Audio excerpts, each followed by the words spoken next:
안녕하세요, 효니입니다. 지난 시간엔 패브릭백을 완성해봤어요. 패브릭백은 잘 사용하고 계신가요? 이번 시간은 지퍼 파우치를 만들기에 앞서서 원단의 두께와 구입 방법에 대해서 알아보도록 하겠습니다. 면이나 린넨 등의 두께에 대해서 알려드릴 거예요. 보통 원단을 구입하기 위해서 원단 시장에 가기도 하고 인터넷에서 원단을 구입하기도 하는데요.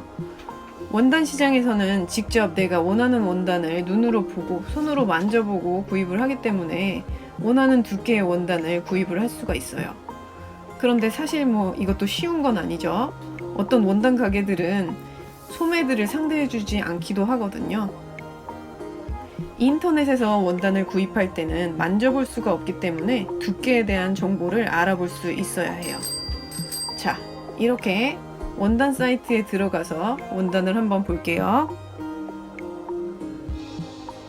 내용이 적힌 부분을 보면 여기에 면 100% 30수 선염 스트라이프 원단 이런 내용이 나와 있죠.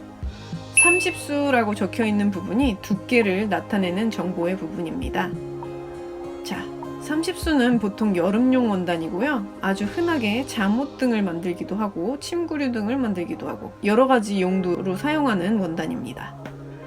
우리 수업에서 사용하는 노란색 체크 원단, 핑크색 체크 원단이 30수 원단이에요. 자, 여기서부터는 이론에 대해서 말씀드릴게요. 실의 두께를 나타내는 단위를 번수라고 합니다. 1파운드 무게의 실이 있을 때 그 실의 길이가 840야드의 길이가 되는 실을 1번수라고 하고요. 길이가 그 2배가 되면 2번수, 10배가 되면 10번수인 거예요.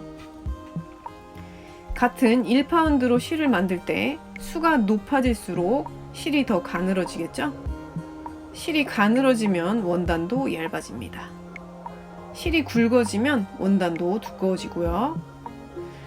수가 높을수록 원단은 얇아지고 수가 낮을수록 원단은 두꺼워집니다.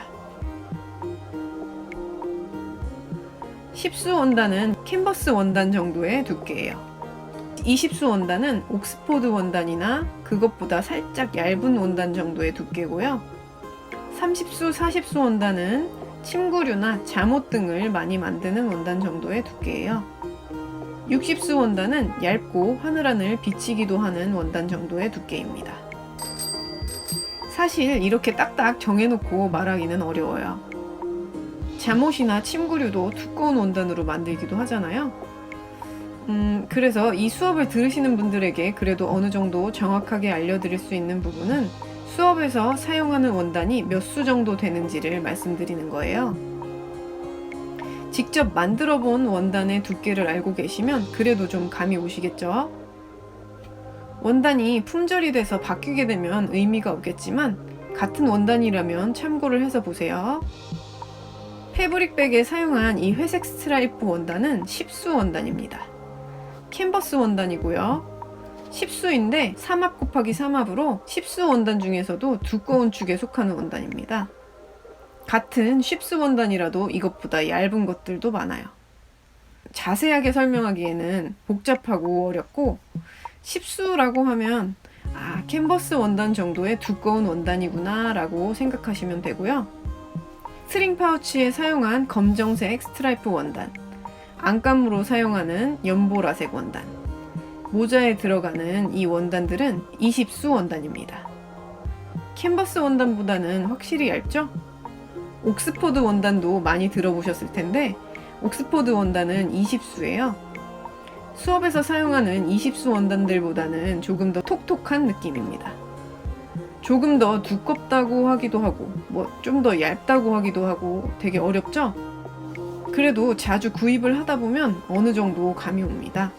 처음에는 저도 구분이 잘 안 갔었고 사실 지금도 종종 틀릴 때도 있어요.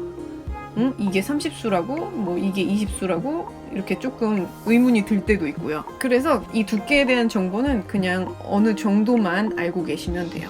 직접 구입해 봐야 확실하게 알 수가 있습니다. 너무 애매하죠? 그리고 티코스터의 노랑 체크, 파자마 팬츠의 핑크 체크는 아까 30수 원단이라고 했었죠. 이번 지퍼 파우치의 겉감에 사용하는 이 원단도 30수입니다. 모자 겉감으로 사용하는 이 체리 원단은 40수이고요. 만져보면 30수보다 얇은 느낌이 듭니다. 이 원단이 얇은 편이어서 우리는 여기에 나중에 심지를 붙여서 만들 거예요. 10수, 20수, 30수, 40수가 이 정도 두께의 원단이구나 라고 알고 계시면 인터넷에서 원단을 구입할 때 그래도 도움이 되실 거예요. 샘플을 조금 잘라서 가지고 계시다가 원단을 구입할 때 참고해 보세요. 그리고 원단 판매 사이트를 몇 군데 알려드릴 건데요. 원단이나 천으로 검색을 해보시면 정말 많은 사이트들이 있으니까 여러 군데에 들어가 보세요. 원단 사이트들은 정말 많아요. 자체 제작한 디자인 원단들을 파는 곳도 있고 시장 원단들을 파는 곳도 있고 사이트마다 그 성격이 다릅니다. 여러 사이트들을 보다가 마음에 드는 사이트가 있다면 가입을 해서 좋아하는 원단들을 위시리스트에 추가를 해두시는 것이 좋아요. 전부 다 보고 난 후에 그때 가입을 해서 아까 봤던 마음에 드는 원단을 또 다시 찾아서 들어가서 보기가 쉽지가 않거든요. 그래서 가입을 하고 마음에 드는 것들은 바로바로 위시리스트에 추가를 해주세요. 보통 두께나 소재, 무늬, 용도 등으로 카테고리가 나누어져 있어요. 그리고 판매 단위가 2분의 1마 단위인지 한마 단위인지도 확인을 하시고 원하는 수량을 구입해 보세요. 원단뿐만 아니라 여러 가지 부자재들도 많이 있어서 한번 둘러보시는데도 시간이 엄청 많이 걸릴 거예요. 보다 보면 시간 가는 줄 모르고 보게 되실 수도 있습니다. 이번 시간엔 원단의 두께와 구입 방법에 대해서 알아봤어요. 원하시는 원단들을 잘 골라서 두께에 대한 정보도 보시고 구입도 한번 해보세요. 원단을 구입하다 보면 통장이 텅장되기 십상입니다. 잘 고민을 해서 골라보세요. 그리고 다음 시간에는 지퍼 파우치 재단을 해볼 거예요.